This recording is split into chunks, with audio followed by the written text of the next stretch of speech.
Terima kasih pemirsa, Anda masih menyaksikan Kominfo Newsroom. Pemirsa, sesuai dengan perkembangan zaman dan kebutuhan masyarakat akan hiburan, film saat ini menjadi salah satu karya seni yang paling banyak diminati oleh masyarakat di Indonesia. Namun pemirsa, tentunya film ini memiliki berbagai efek baik negatif dan juga positif kepada masyarakat.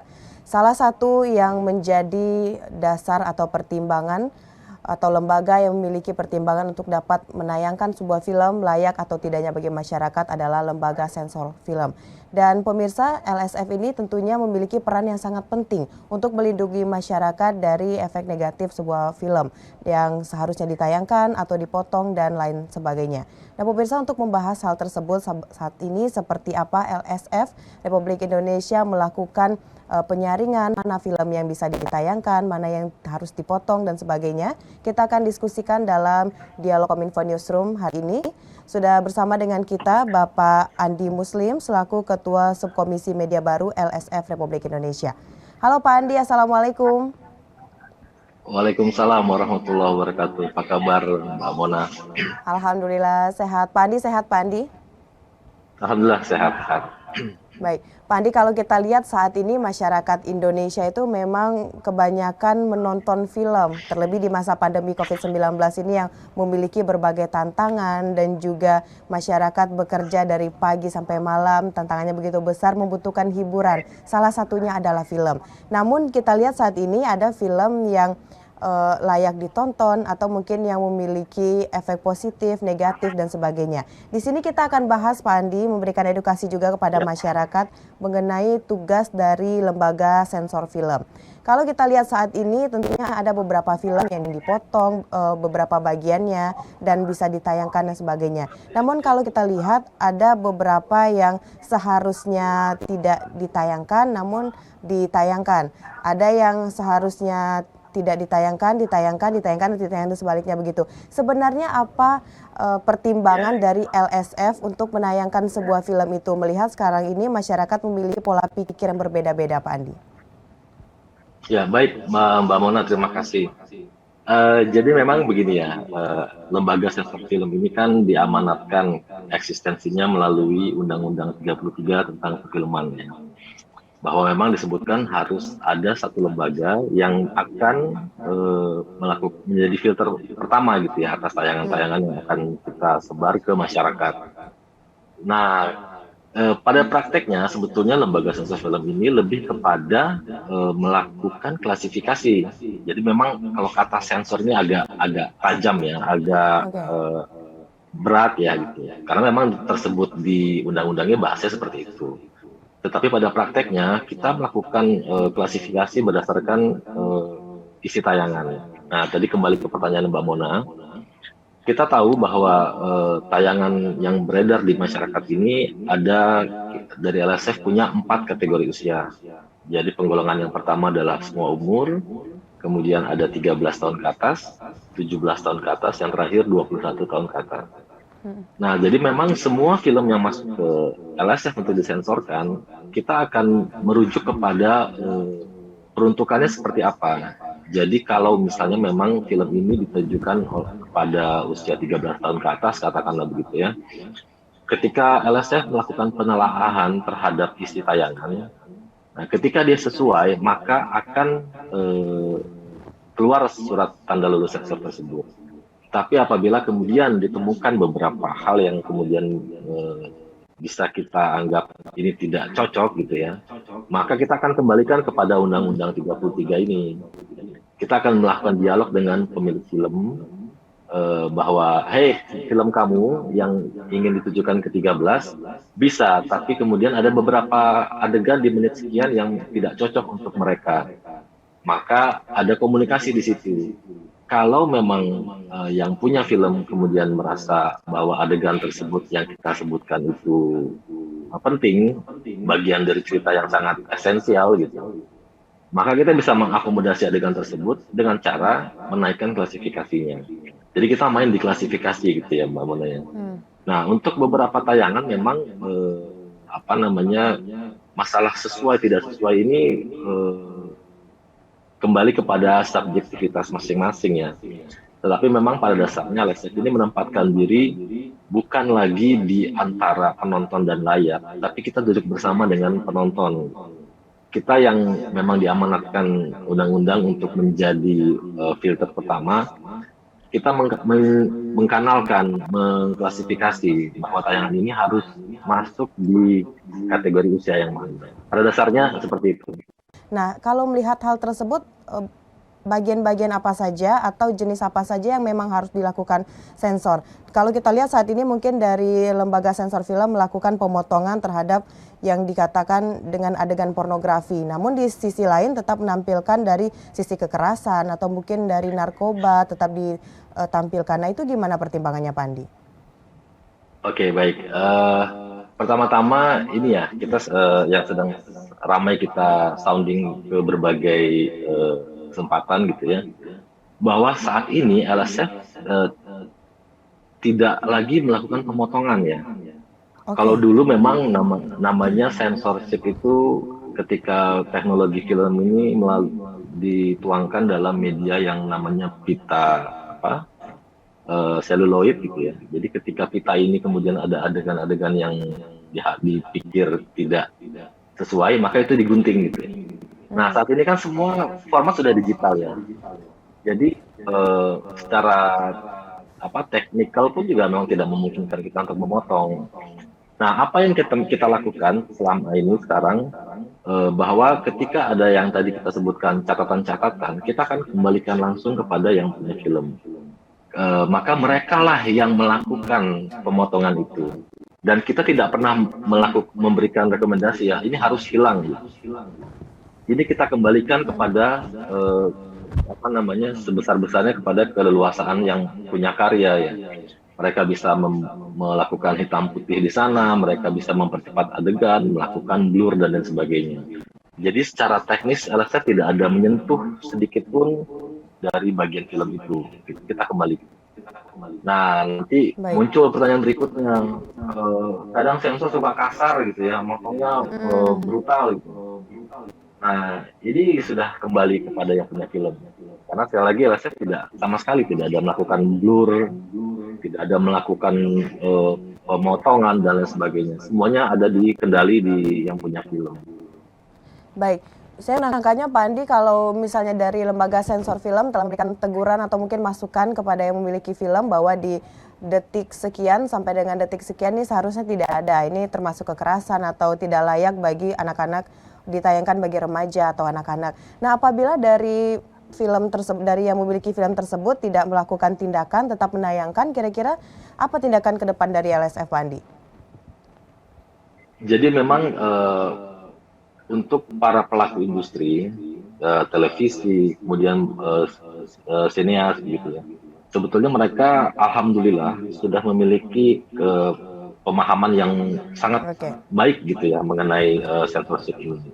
Jadi yang tadi awal saya bilang bahwa censorship ini sebenarnya bahasa undang-undangnya, karena pada prakteknya kita melakukan klasifikasi.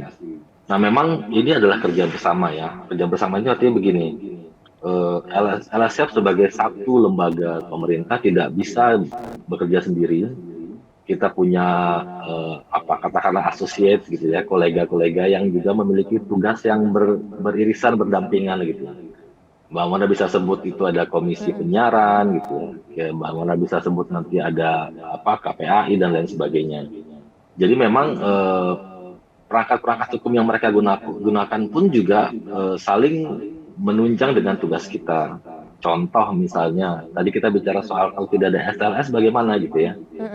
Nah, KPI sudah dan LSF sudah melakukan MOU di mana memang khususnya untuk yang televisi, siaran televisi, KPI secara tegas memang menyampaikan bahwa ketika mereka melakukan pemantauan terhadap tayangan, salah satunya itu adalah ada atau tidaknya SLS. Jadi ada beberapa filter nih buat tayangan untuk tayang. Jadi mereka pelaku industri kan bicara soal industri ini ekosistemnya ya, termasuk uang yang berputar di sana.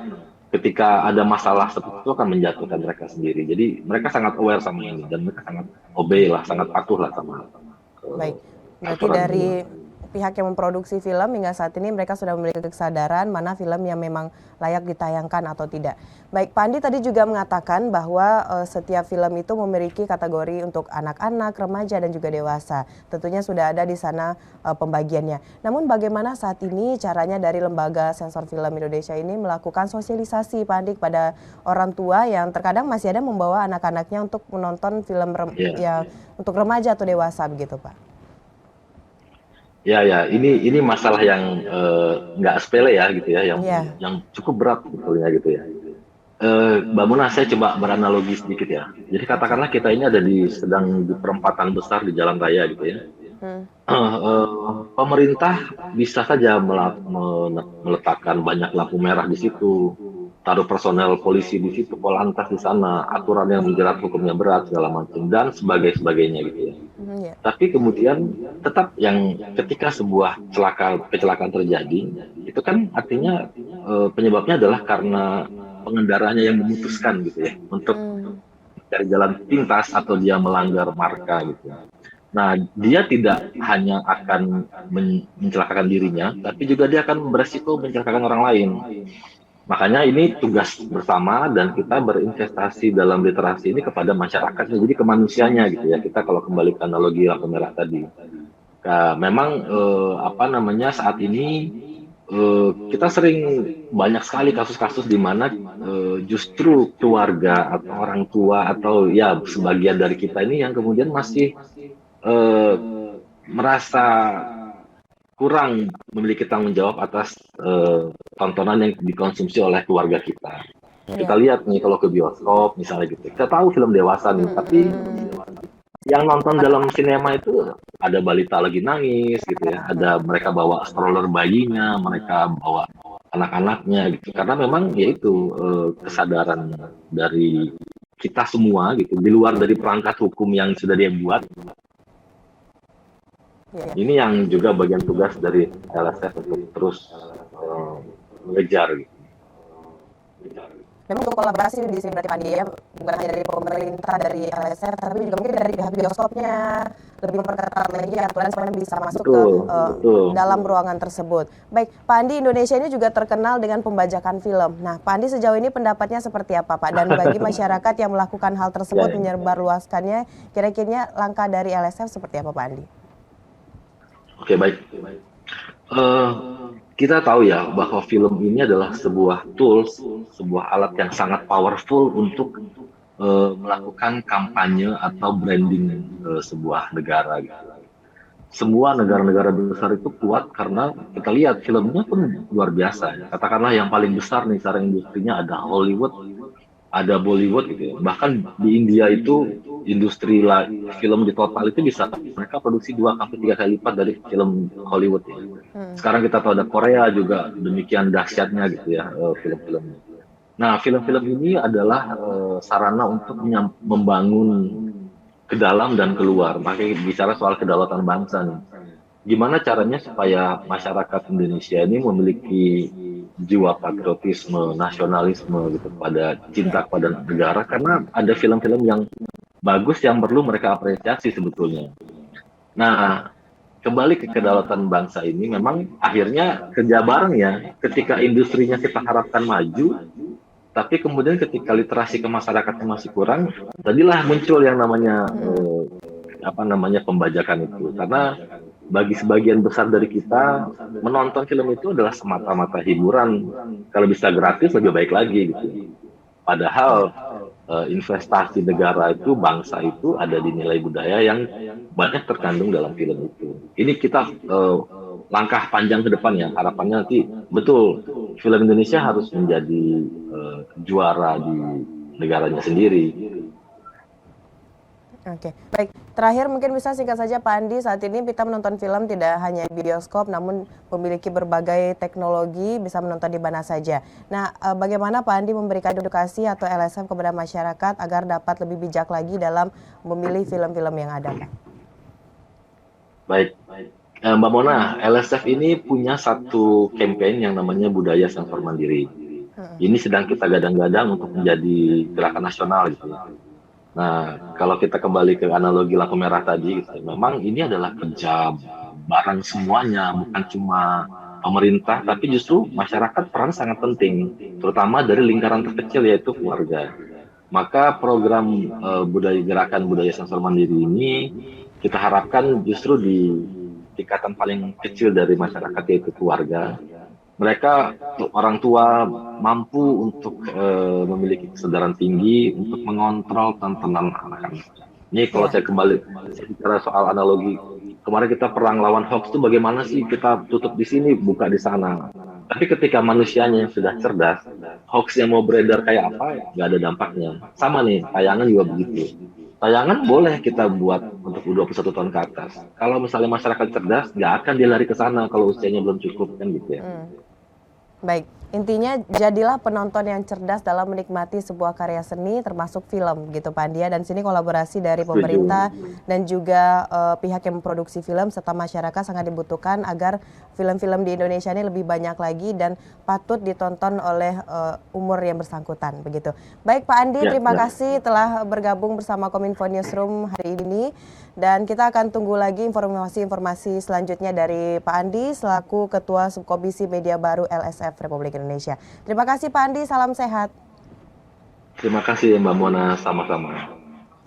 Baik pemirsa, itulah dialog kita pada Kominfo Newsroom kali ini. Tetap bersama Kominfo Newsroom karena sejeda kami akan kembali dengan berbagai informasi lainnya.